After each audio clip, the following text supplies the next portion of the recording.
Hey everyone, welcome to guide on how to convert PDF to Word document on mobile.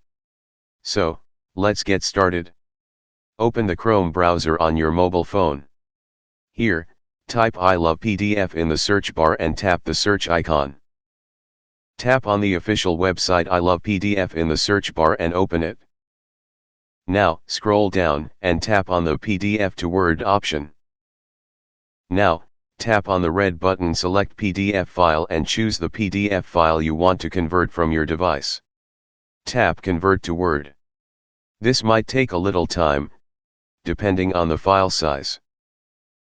When the conversion is done, download the Word file. And there you have it.